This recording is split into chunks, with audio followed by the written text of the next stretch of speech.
Hello everyone, welcome back to my channel.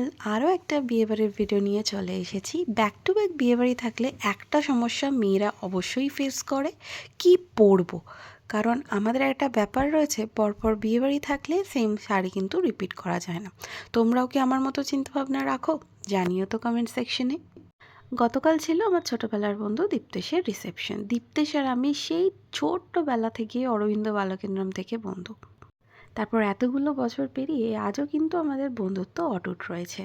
বিয়েবাড়ির decoration দেখিয়ে দিলাম, বরবউকে দেখিয়ে দিলাম, চলে যাই স্টার্টার কাউন্টারে। কিনা ছিল স্টার্টারে ভালো লাগার সমস্ত আইটেমগুলো ছিল। আমরা যা যা খেয়েছি সেটা তোমাদেরকে দেখিয়ে দিলাম। বিয়েবাড়ির প্রত্যেকটা আইটেম এতটা সুস্বাদু ছিল, আমরা স্টার্টার খেয়েই পেট ভরিয়ে দেবো এরকম মনে হচ্ছিল। কিন্তু মেন কোর্সের অপেক্ষায় ছিলাম, কারণ স্টার্টার যদি এত ভালো হয় মেন কোর্স তো ভালো হবেই।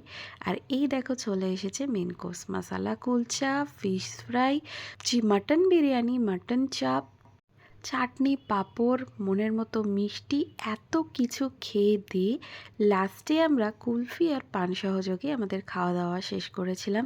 দিনটা বেশ ভালোই কাটলো। তোমাদের ভিডিওটা কেমন লাগলো জানিও।